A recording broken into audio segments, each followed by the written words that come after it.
Ever feel like you're just running on a hamster wheel? You're busy, sure, but are you fulfilled? Well, today we're going to break down 5 powerful keys to building a richer, more meaningful life. And here's the secret. It's not about adding more to your plate. It's about changing how you see what's already there. So, let's get into it. Does this sound familiar? You're checking off to-do lists, crushing deadlines, you're always on the move. But then, at the end of the day, there's this little voice, right? That nagging feeling that something's missing? If that's you, trust me, you are not alone. This is exactly where our journey starts. All right, first key, let's talk about unleashing your inner creativity. And hold on, before you say, but I can't even draw a stick figure. This isn't about becoming Picasso overnight. Nope. It's about seeing creativity for what it really is. A skill that every single one of us has, just waiting to be woken up. See, at its heart, creativity is really just about solving problems and getting out of those mental ruts we all get stuck in. So if you've ever thought, I'm just not a creative person, listen up. That's not a personal flaw. It's not a failing. It just means your creativity needs a little room to breathe, a little space to grow. And you know what the best part is? It's so simple to get started. You don't need some huge, intimidating art project. Seriously, just walk a different way home today. Try a new cooking method for dinner tonight. Doodle how you're feeling instead of writing it down. And maybe most importantly, give yourself permission to mess up. You know, so many amazing inventions like Post-it notes were born from total accidents. Mistakes can be magic. Okay, so once we start waking up that creative side of our brain, we can use it to tackle our next key, the art of effective communication. This one is huge, you guys. It's all about building bridges with people, not walls, and it can literally transform every relationship you have. Man, this quote just hits the nail on the head, right? Think about it. How often in a conversation are you just waiting for your turn to talk? You're not really listening, you're just planning your comeback.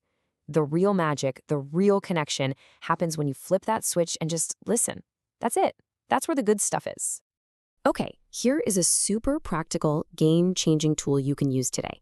Instead of a you message, like, you always interrupt me, which, let's be honest, just makes the other person defensive, try an I message. Something like, I feel unheard when there's an interruption. Can you feel the difference? It's huge. You're not blaming, you're just explaining your own experience. That's how you build bridges. All right, key number 3. This one goes against everything we're taught, especially in our hustle culture. We're talking about the true value of rest. And I'm not talking about laziness. I'm talking about rest as a feature, not a bug. It's essential. Yeah, just let that sink in. Rest is not the reward you get after the work is done. It's a necessary part of doing the work effectively and sustainably. It's strategic. Pushing yourself when you're running on empty doesn't make you a hero. It just gets you a one-way ticket to burnout city. But here's the catch, and it's a big one. Not all rest is created equal. There's false rest, like mindlessly scrolling on your phone. You feel like you're zoning out, but your brain is actually still going a million miles an hour. And then there's true rest. This is the good stuff. Meditation, a walk in nature, actually getting deep sleep. That's what genuinely recharges your batteries. And it makes sense, right? When you're actually well-rested, you're in a much better position to tackle our 4th key, cultivating resilience. Because let's face it, life is gonna throw curveballs. It just is. Resilience isn't about avoiding them or never getting knocked down. It's all about how you get back up and hopefully a little bit stronger than before. So when something goes wrong, you lose a job, a relationship ends, whatever, what's the first question that usually pops into our heads? Why me? We've all been there. But that question, it's a trap. It makes you the victim and it leaves you feeling totally powerless. But what if? What if we just flipped the script? What if instead of why me, we asked, what can I learn from this? That one simple change is a complete game changer.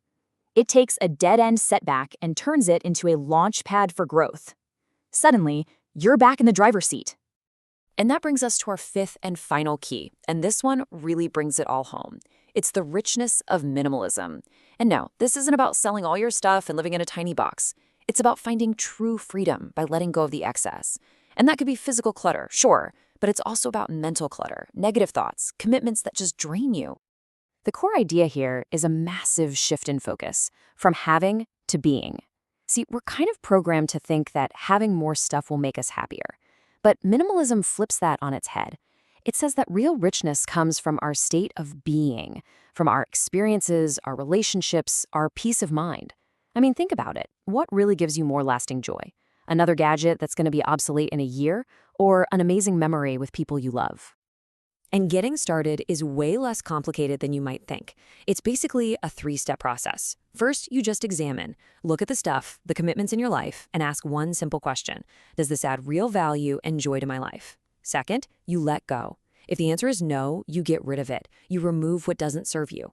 And third, you enjoy. You actually experience the richness of what's left over, the space, the time, the peace. That's it.